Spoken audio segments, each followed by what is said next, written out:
क्या तमाम सरकारों की नहीं है कि पिछड़ों का इस्तेमाल बस करते हैं? पिछड़ों में कुछ वर्ग है वो मलाई काट ले जाता है, बाकी मुंह ताकते रह जाते हैं। देखिए संदीप जी, मुझे लगता है कि आपने जितने सवाल भारतीय जनता पार्टी के प्रवक्ता से किए और जो नए प्रवक्ता बनने के प्रयास में है अभी राजभर, उनसे भी जो आपने सवाल किए, एक भी सवाल का सही जवाब दोनों नेताओं ने नहीं दिया। हम केवल एक बात कह रहे हैं, भारतीय जनता पार्टी की ये मंशा हमेशा रहती है कि कैसे पिछड़ों का प्रतिनिधित्व, पिछड़ों का हक, पिछड़ों का आरक्षण, पिछड़ों की नौकरी कैसे छीन करके इनको खुशी मिलती है। और सिर्फ पिछड़ों का ही नहीं, पिछड़ों के बाद ये दलितों का भी छीनेंगे, क्योंकि इनके एजेंडे में, इनकी सोच में पिछड़ा और दलित नहीं है। ये तो जब चुनाव आता है तो पिछड़े और दलित को कहते हैं क्या, भाई हिंदू हो, हिंदू बन जाओ, भारतीय जनता पार्टी को वोट कर दो, भारतीय जनता पार्टी सरकार में आ जाए, उसके बाद नौकरी के नाम पे आप दूर रहो। आप बताइए कि जितने विश्वविद्यालय उसमें बीसी जितने बने, कितने ओबीसी एससी हैं? जो प्रोफेसर बने उनमें कितने ओबीसी एससी हैं? सचिवालय में जो भर्ती हुई हैं उसमें कितने ओबीसी एससी हैं?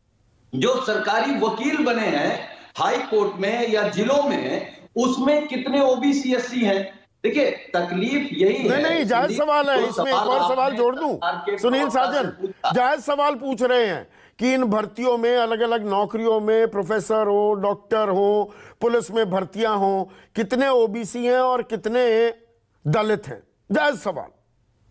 पर अपने राज्य में, आपके राज्य में थोड़ा झांक कर देखिए, नहीं वो जो ओबीसी कितने थे उनमें से यादव कितने थे? आपने भी तो यादव राज फैला दिया। उसमें वो मलाई में रोहिणी आयोग का जिक्र इसीलिए कर रहा था कि भर्तियां हो या दाखिले हो, उनमें से कुछ चंद जातियां हैं वो सारी मलाई काट ले जाती हैं और बन जाते हैं आप पिछड़ों के मसीहा। देखिए संदीप जी, हम आपके सवाल का जवाब दे रहे हैं।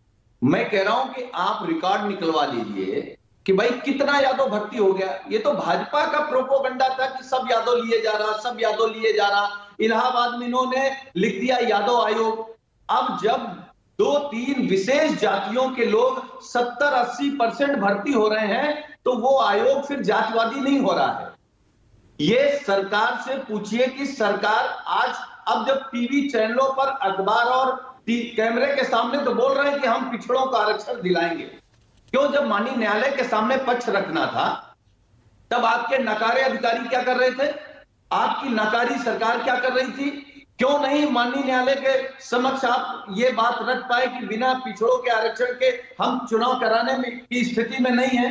क्योंकि आप जानते हैं संदीप जी, उत्तर प्रदेश में पिछड़ों की आबादी 60% है, तो 60% को मैं नहीं जानता, मैं ये नहीं जानता कि 60% है कि नहीं, क्योंकि जातीय जनगणना नहीं हुई। जो सोशल जस्टिस कमेटी बनी थी, एक मिनट सुनिए ना, राजनाथ सिंह जब 2001 में मुख्यमंत्री थे उत्तर प्रदेश के, एक सामाजिक न्याय समिति बनी थी और उसने पाया ओबीसी हैं 43.15% और ग्रामीण इलाकों में इनकी संख्या 54% से थोड़ी ऊपर थी। तो मेरे पास सही आंकड़ा है ही नहीं। और इस समिति बनने के बाद मुलायम सिंह भी मुख्यमंत्री रहे और फिर 2012 से 17 अखिलेश यादव भी मुख्यमंत्री रहे। आपने आगे कदम कौन से उठा दिए? देखिए संदीप जी, समाजवादी पार्टी लगातार इस बात को कह रही कि भाई हर आदमी ये कहता है कि हमारी आबादी इतनी है और सब लोग बढ़ा करके बताते हैं। तो समाजवादी पार्टी के राष्ट्रीय अध्यक्ष माननीय अखिलेश यादव जी ने कई बार कहा कि जाति जनगणना हो जाए पूरे देश में। हम किसी का हक नहीं छीनना चाहते, भाई जिसकी जितनी संख्या है उसको उतने हिसाब से नौकरी, उतने हिसाब से, उसी अनुपात में सब कुछ मिल जाए। तो हम कहां विरोधी हैं? हम किसका विरोध कर रहे हैं? लेकिन आप बताइए, आप कह रहे हैं कि बीजेपी आरक्षण विरोधी है, आरक्षण खत्म कर देगी, दलितों का आरक्षण भी छीन लेगी। प्रधानमंत्री खुद कहते हैं कि वो तो पिछड़ी जाति से आते हैं। सबसे ज्यादा दलित और पिछड़े वर्ग के अगर सांसद हैं वो बीजेपी के खेमे में है। नहीं, वो तो बीजेपी के खेमे में है और वो सब बेचारे बंधुआ मजदूर की तरह काम कर रहे हैं। एक भी किसी की हिम्मत नहीं है कि बोल दे कि सरकार पिछड़ों का आरक्षण क्यों छीन रही है।